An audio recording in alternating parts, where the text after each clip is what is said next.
Thank you so much, Ben. I am not Kanishka, but I would like to formally introduce Kanishka and read his bio for all of you. Kanishka is the Parliamentary Undersecretary in the state, Undersecretary of State in the Department of Science, Innovation and Technology, and the Labour MP for the Vale of Glamorgan. His career spans public service, technology, and finance, with experience in Silicon Valley, the UK's civil service, and the city. During his time in the civil service, Kanishka advised ministers on domestic public policy as senior advisor at the Cabinet Office and as the expert advisor to Britain's Environment Secretary. He also advised the Labour Party frontbench as head of tech policy. In business, he advised and invested in climate and fintech startups across Europe and the US, and previously advised FTSE boards, sovereign wealth ministries, and startup founders at Lazar.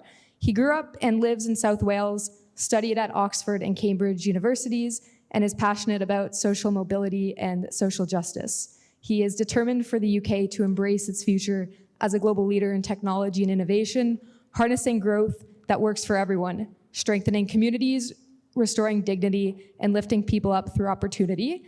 And Kanishka brings deep expertise both in technology and on the policy side, and I think that's incredibly important when it comes to the UK getting AI right and making the UK a true leader in this technology. We're incredibly honored to have Kanishka here as our closing keynote speaker for this evening.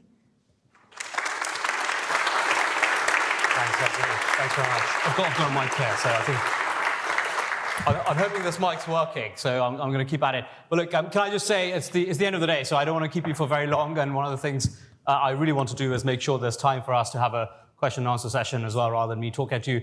Can I start by saying what a pleasure it is to be back at Oxford? Jesus College is known as the home of the Welsh in Oxford, and as a Welsh MP, having grown up in Wales, but having committed the blasphemy of not coming to Jesus College, I always felt I was an honorary member here, and so it's partial homecoming for me as well. I want to just take a couple of minutes to set out a view on what we're trying to do with AI in the UK, but more than anything else, I'm keen on both hearing you in Q&A, but also spending a little bit of time, hopefully, with you afterwards as well. At the heart of it, one of the reasons I'm deeply excited to have the role I have is because across the two parts of it, AI and online safety, I feel the two biggest trends in our society today are going to be the future of AI in the UK and across the world, and how we engage with each other in our online lives in particular. So I feel very fortunate to be thinking about and tackling those two particular themes in the work I do. On AI, which is the focus of your conversations today, I have four things in mind that I'm really particularly focused on. And the heart of it is the plan set out by the Prime Minister at the start of the year in the AI Opportunities Action Plan that Matt Clifford had worked on for us. There are four things that I'm incredibly focused on at the moment, and I'm keen on all your help in delivering on. One of those is to make sure that Britain has the scale of AI infrastructure, which is going to be table stakes in the economy ahead. We had a plan to 20x our compute trajectory over the course of this Parliament and just beyond it, and we have a particular focus through the AI Growth Zone programme on making sure that we're delivering the compute that this country needs for its startups, for its researchers, for all of those people right across Britain who want to start new companies and work in them as well. And so we have been focused on both the public sector playing its role in it, but in particular partnering with the very best of British and beyond private sector partners in delivering the AI Growth Zone programme. I was just at Column earlier today as well with the Atomic Energy Agency. One of the sites that we announced as an AI Growth Zone, I think, is going to be really critical to our plans. So the starting point is we're now in full execution mode to ensure that we have the right scale of AI infrastructure to make sure that our hopes and aspirations on AI come true. The second part of it is what I found in the US and here is the contemporary fad, which is everyone's talking about sovereignty of AI infrastructure. Well, I think there are two specific things that I'm very focused on. The first of those is to make sure that as AI becomes more and more transformative in its capability, but primarily in its impact, that Britain is positioned in a place where we have resilient access to the critical inputs in the AI supply chain. And that is why at the spending review, we were very fortunate as a department to get a significant commitment from the Chancellor to make sure that Britain is leading in AI in a way that is resilient over time as well. A significant part of that sovereignty is not just the minimal idea of resilient access, but a more ambitious idea of getting more and more of the economic value of AI generated here, captured here, and shared right across the length and breadth of our country as well. And that is a really important part of what drives the Secretary of State and what drives me in our AI plans. The third thing, which I think is the central political challenge, is that we have a real fight on our hands between those who say that Britain's future is rooted in a mythical past, that going back to where we came from is the way to do things better, and that we should stop pursuing progress. And against that, those who believe the future of Britain is a future that is built on progressive dynamism, that can bring together a sense of both collective investment and a collective focus on our diverse skills, experiences, backgrounds, and aspirations, and pull that towards a brighter future. I think at the heart of that challenge is going to be how we relate to technology and AI, and whether we win the argument that technology and AI can be drivers of progress, not just for some, but for all of us. And so the third thing I'm very focused on is that the future of AI in Britain is a future that is salient to people right across the country. Part of that salience is about the right narrative and the right storytelling. Yes, we want to do the right thing on scale. Yes, we want to partner with everyone abroad to try and get the right level of compute, the right level of data, the right models, the right applications. But we want to do it in a way that is true to British heritage, the things that we most value here in our country, and to the particular strengths we have in domains like life sciences, robotics, advanced manufacturing in particular, and professional services.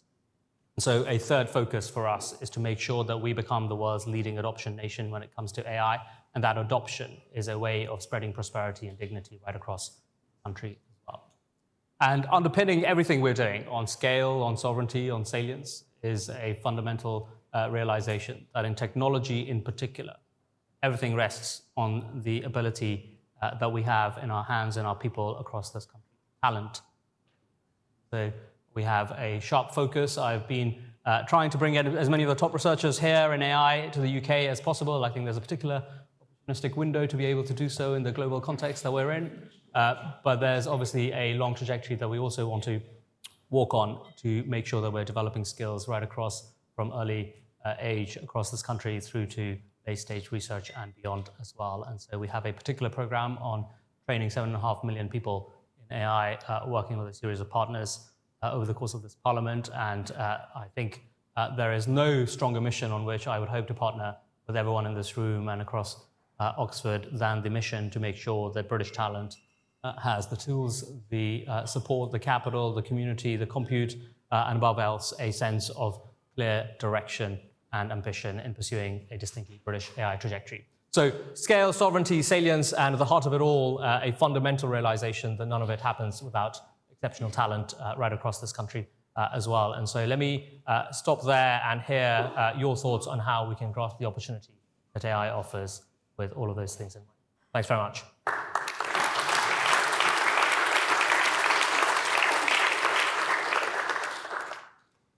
We do Q&A?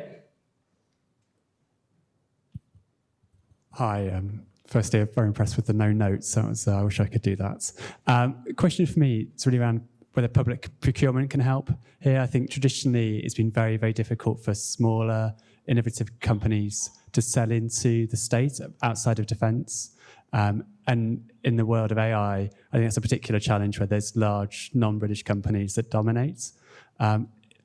Given that we're now post-Brexit and there's the ability to change some of those procurement rules in a way we didn't have before, do you think there's an opportunity to do that, to enable some of the innovation coming out of cities like Oxford to sell into the state in a way that they have not been able to in the past? Will you tell me a little bit about you as well? Sorry? Will you tell me your name and where you've come from? Oh, yeah, sure. I'm Steve. I'm from Steve Buckley from Proco Technology. Perfect. We can take 3 in a round if that's helpful. Should we take a couple more?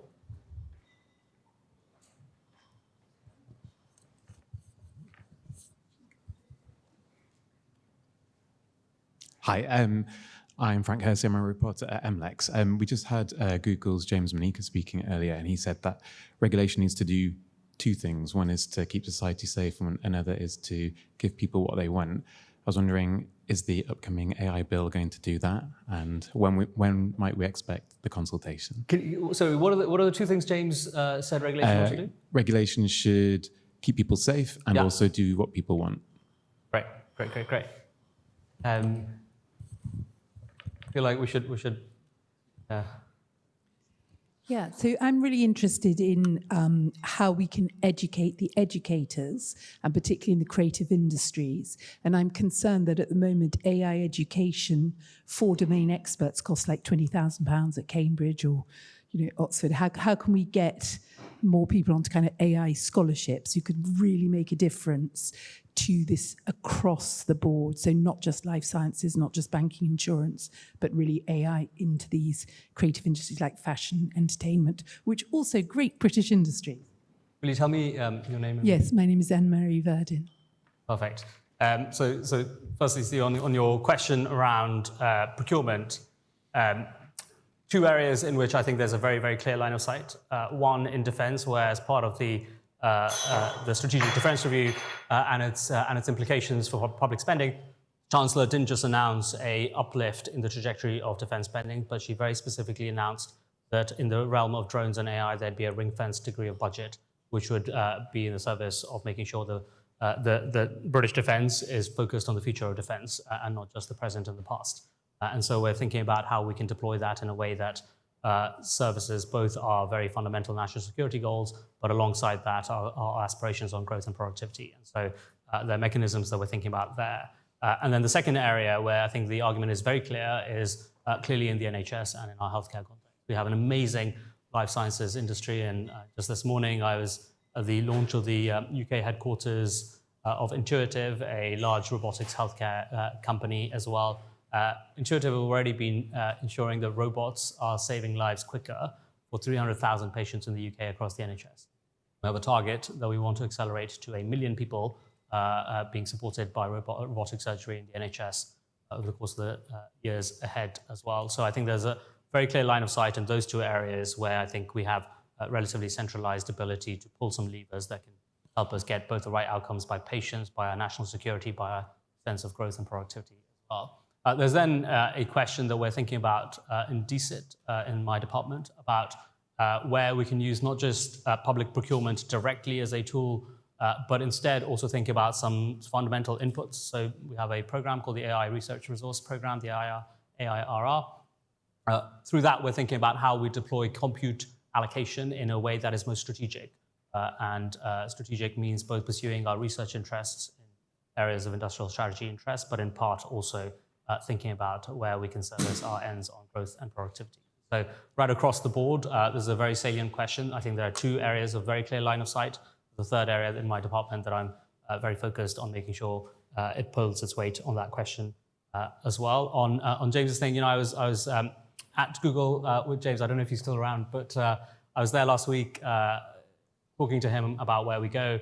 And my broad hope is that I think we're taking a distinctly British trajectory on both of these questions of ensuring that we're focused on security, but at the same time ensuring that we're exploiting the opportunities. And one of the things I feel strongly is that a lot of the public policy conversation has often forced a conversation on trade-offs between those two.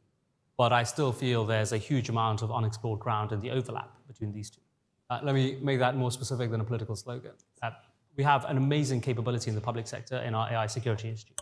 It has people not just doing remarkable research at the frontier of thinking about alignment and security, but a lot of those people are also some of the people who are best placed to generate insights by having some of the earliest access and insight into the capability of models, but generate some of the earliest insights into how we deploy that by way of opportunity for both the public sector and the private sector in the UK. And so the actual real opportunity of where we are today and where we're about to go is in squeezing the very most out of our aspirations on both security and safety, alongside our aspirations on growth and productivity. And I see a significant role in Britain for the overlap of those two being a big driver of what is both consistent with our primary mission, our mission on growth, but consistent with British values in a way that might be distinct from other places.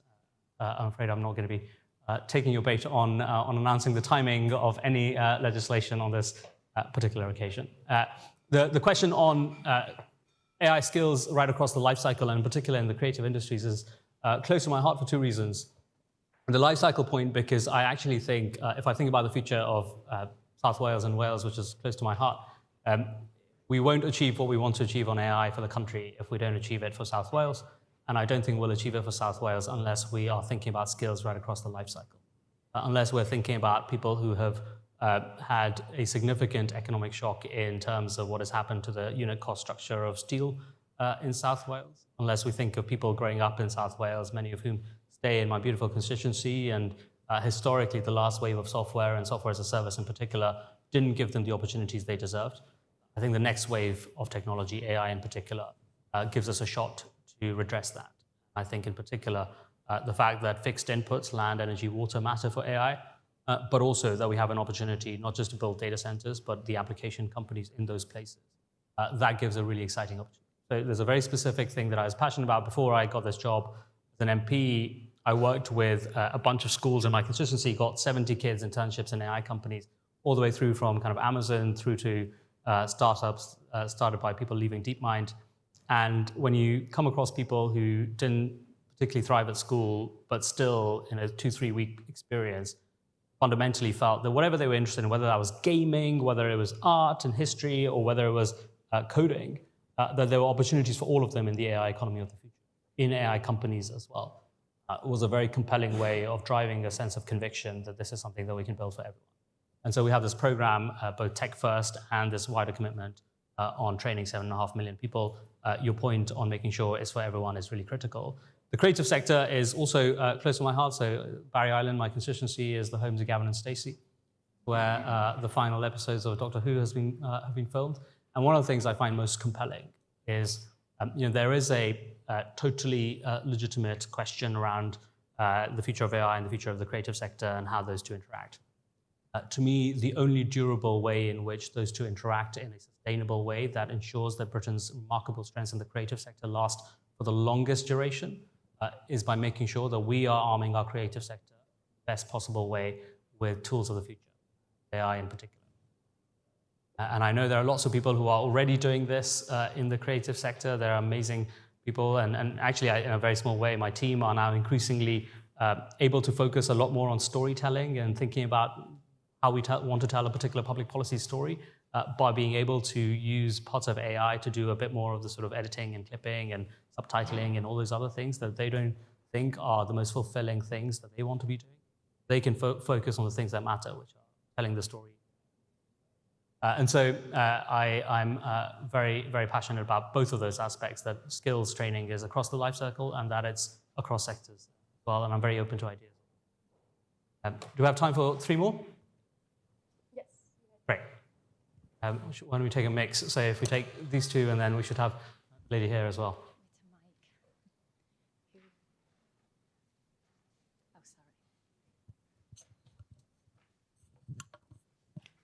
Hi, my name's Rhiannon. So with the scale question in terms of building infrastructure, understand exactly why it's important, but obviously there is a big resource drain with some of these infrastructure pieces. And so I'm just interested if the investment that you'll be prioritizing is also going to be considering the environmental impacts and how you'll be prioritizing that. We had 2 questions on this side as well. I'm Rob Banner, and I'm here representing the Positive Change Group. And in that beautiful language, I want to pose a question to you. You're a politician, as well as somebody who has a very complex task for all the reasons that my learned colleague over there presented. We are cash constrained, we're resource constrained. It's very difficult to build the infrastructure to do what I feel confident that you can deliver. But I feel for you. The one thing that I wondered if you could put some sort of brain cycles into is trying to defeat a piece of research that I read the other day about Britain being filled with people who are very depressed, unnecessarily so relative to what it is that we actually experience in our daily life. We have a pretty comfortable life relative to the rest of the world, but we're much more depressed than people who have much worse lives to endure. And the reason I bring it up is AI, I maintain, is going to transform the workplace, is going to transform the way that we do work, maybe not today, but it will transform a lot of what has been encoded into society for the last 100 years. And I just wonder if anyone in government has actually thought whether we could do something around trying to make people happier with possibly not much more stuff. think there's a final question right at the front here.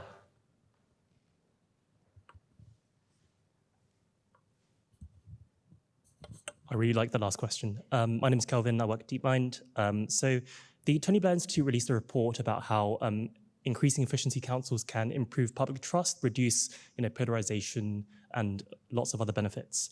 But councils like the NHS are part of quite federated ecosystems where it's quite hard to drive unified change. So I'm wondering what the government is doing to steer and accelerate AI adoption, knowing that past technological projects like, let's say, the unified NHS healthcare record has been quite hard to actually implement. Great set of questions. So Rhiannon, on the first question around environmental impact as well, 2 or 3 things to say here. One, we have an amazingly robust system of environmental impact assessments that are fundamental to any particular planning decision that is taken in this country. And AI growth zone decisions and infrastructure decisions go through that very robust assessment process as well. There are 2 things that I'd add to it. One is that I think one of the ways in which we, again, can find the common ground rather than the trade-offs is by making sure that when we're thinking about AI infrastructure build, we're finding it as a driver of renewable energy capacity build as well. So that is an area of particular interest as well as an area of practical possibility.